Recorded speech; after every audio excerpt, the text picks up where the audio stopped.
Yo, what's up guys, be by HCN in case this is your first time. And yeah, in today's video I'm going to be showing you guys how to use this hidden gem, which is scalar. So if you don't know how to play chords or you have less ideas about music theory, I got you, bro. And we're going to be using these. And yeah, so let's just go straight into the scalar and let me show you guys what it's all about and how I use it.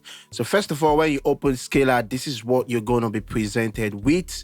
Don't be like, oh my god, it's too much. Calm down. Let's break it down for you guys. So first of all, you come over to this place where you have felt piano, and this is where you select the kind of sound you want scalar to give you. That's the output you want to be hearing. You understand? So let me explain that. Let me arm my scalar, for instance. So when I'm pressing my key, you can see it's giving me a felt piano. If I come to grand piano, it's giving me a grand piano. If I come to guitar,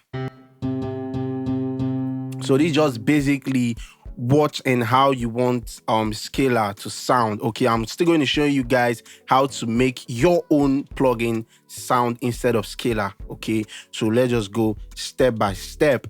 And the next thing you're going to be noticing is all of this, where you have your scales, your songs, your artist, your user. In this tutorial, I'm basically going to be showing you guys what I use. Okay, so yeah, the first thing you want to know is your scale. And obviously when you want to make your song, you want to first of all decide what kind of scale do I want to play in.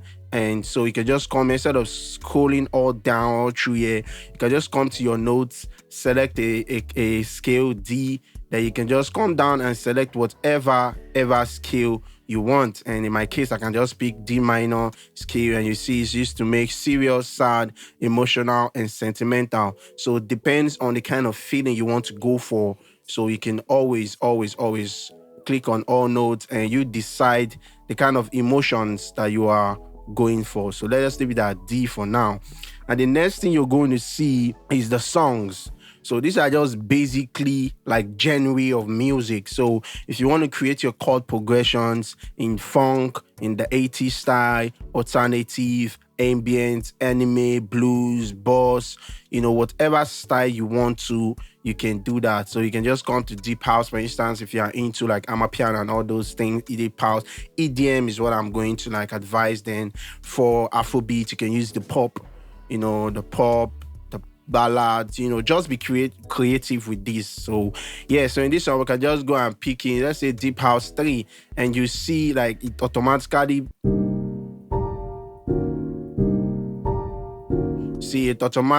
this one brings in the chord progressions for this deep house. And this is just the chords itself, like do, re, mi, fa, sol, la, ti, back to do, something like that. So in the normal keys you can see 1, 2, 3, 4, 5, 6, 7.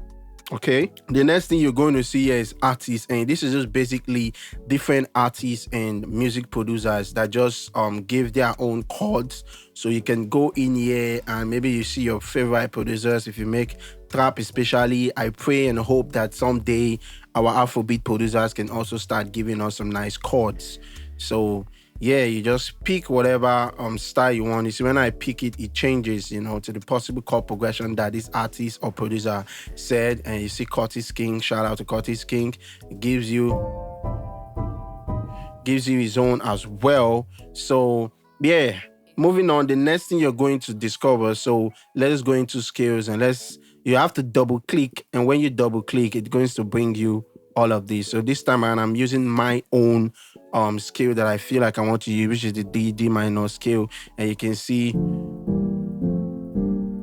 giving you like the basic triads. Don't worry if you don't know chord progression or music theory, just follow me. Okay, so it's giving you the basic triads. So you can come over here, you can change the voicings to like 7th note for Afrobeat. You understand? Then you can change it to 9th, for like amapiano.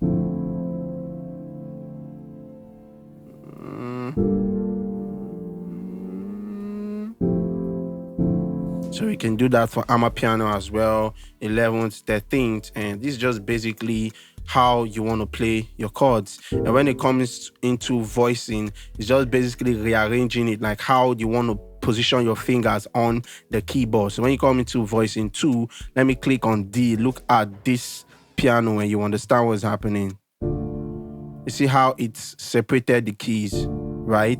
The one that comes on blue light. So now if I change this voicing to like voicing 3, watch what happens to the keys on this same D minor. You see, change positioning the way I want to play it. So you can experiment with this. You get, so you can just experiment on that. Over here too, we have the variations. Just basically, if you want to be on only the tonic or subtonic, I hardly use this. I hardly use this as well. I mostly use just this and voicing. Okay, so when you also come into this top side, performance, I hardly use this, but when I'm scoring a movie, I use this most times when I'm scoring a movie.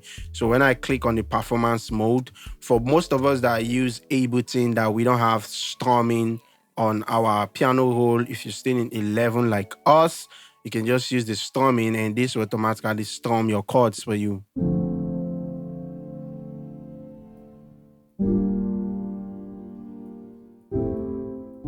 She's strumming it for you, and you can also change it. Maybe you want it to be fast. It's fast. If you want it to be slow.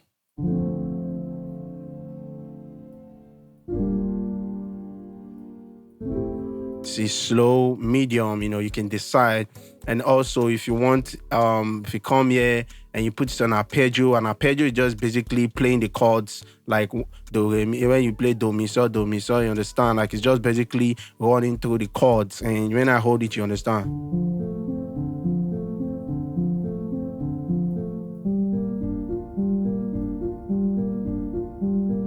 So just basically that. And you can also change it how you want it. You can come into here, you can go to performances as well, and you can select whatever performances. And I use this mostly if you're into movie score, but that's not why we are here actually.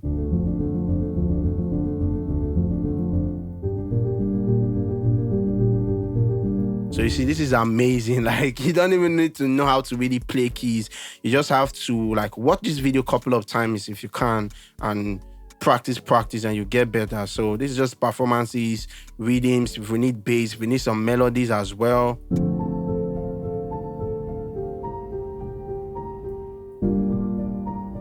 But this mostly I use them especially when I'm like creating movie scores. So when you have a lot, you just go through them, you can select whatever. But for making Afrobeats and all that, you can always just use your strumming just to let your chord strums if you are into this. And key lock just basically helps you to make sure you are on key. So in most cases, I put it as scale white keys, so that when I'm on my white key and I lock the let's say I want to play all of this without clicking, you understand? So I can just click this lock here to lock it down. So you see, so now I can just press my key instead of using my mouse. You see, I'm pressing my keyboard.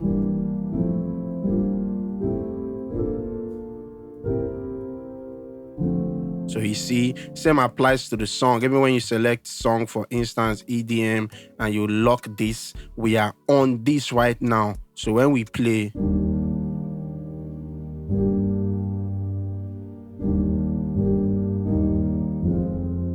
so you see, when you play, you're playing this. So yeah, go back to the scale and lock it on this. So that's basically what this lock it. And group is just basically dynamic, how you want the chords that you're playing to be.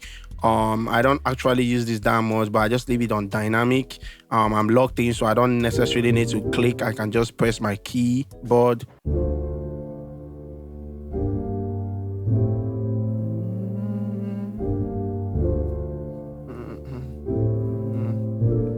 You see?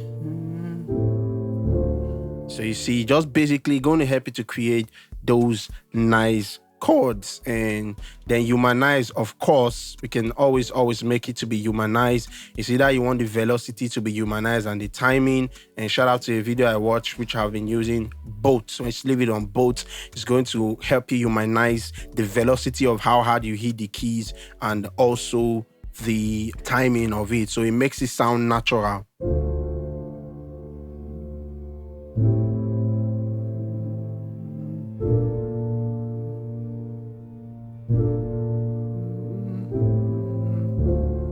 So very, very easy. You can see how it is.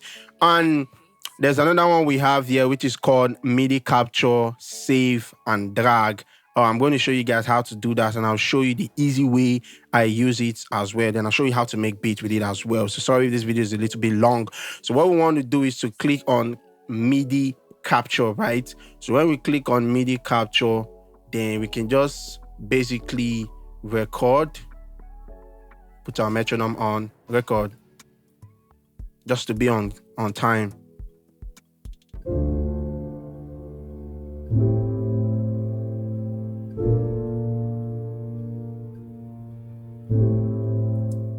So you can see it's around this size. So when we've done that, due to the fact that we hit on MIDI capture, we can stop. You get, so when we stop, we can just drag this and drop this on our own sound, which is this.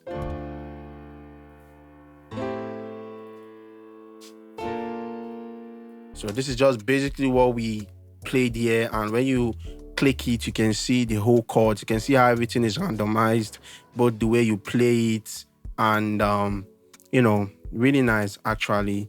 So yeah, another way that we can use this as well, instead of doing that, so let's close this and let's say we drop in, so we drop in Land Lizard, we're using the second one. So one thing we can do, we can come into scalar first of all, then we click here, then we put off, so that way we are no longer going to be hearing any sound from scalar. We want to be playing, and at the same time we want to be hearing only the plugin sound that we have put by ourselves. So we come into this all instruments on Ableton, so you click on scalar 2, then you come into this post FX, then you click on scalar 2, then you put it on in. So you see,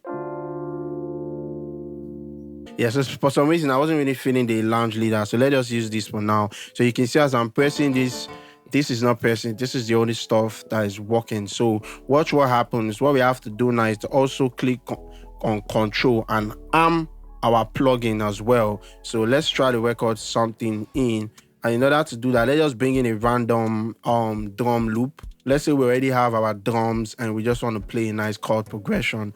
You know, we can just click on record. Then you just play.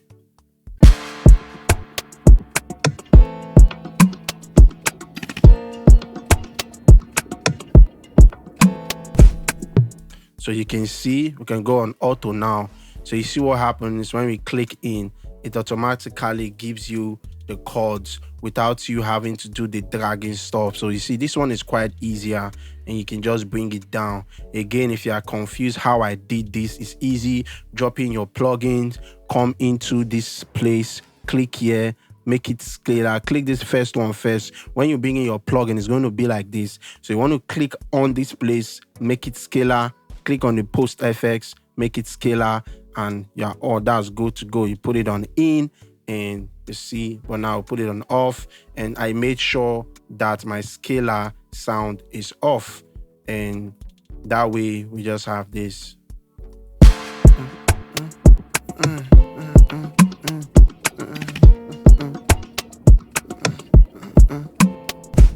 So you can just experiment, you know, you can go into the scalar and you can just pick in your chords if you want to. Maybe you want to play on a different chord, F minor, we can click it, select it. Make sure you select it though, so that it will show around this side, and make sure you lock it and make sure you put your keys to all white notes, so you can just be pressing only your white notes on your keyboard, and it's going to help you. And just make sure you're starting from this C sharp, so that it will be C, D, and all of that. So we can even create like a new chord progression. So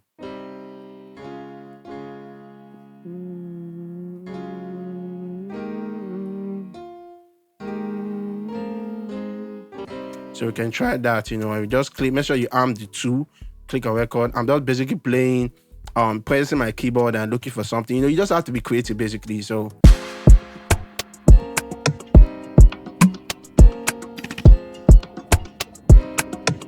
that's like a mistake, but at least we already have this right here.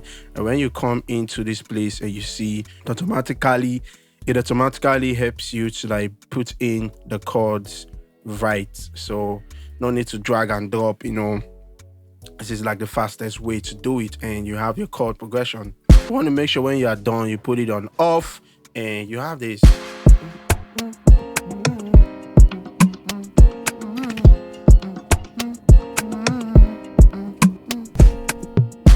And you have your chord progression, and from there, you can just, you know, do your ghost notes thing and start building up. And you basically know that what you press, what you played is like you can put this back on so you can hear it.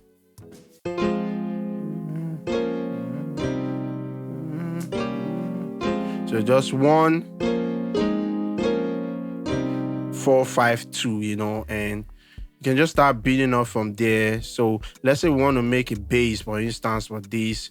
You just be creative. I just basically use this to like start on my chords. And if you want me, just let me know. And in future videos, maybe we'll be using this to like create like maybe 2, 3, 4 beats videos. And maybe that way you all can understand better, because the more videos you watch, the more better it is. But let's stop here for now so that I don't overwhelm you guys. So you can rewatch this, and if you have any other question, please make sure to let me know in the comment section, and I'll be going through it to make sure I sort it all out for you guys. So this is just basically like an introduction on how I use Scalar, and in future videos I'll be making more beats for you guys, and so that you can understand more about this. So let me know if you like this and if you want more videos about this, and I'll make sure to do it for you guys. So yeah, thank you guys for watching. I'll catch you guys in the next video. Remember to stay positive, and you know, positive things always comes for you.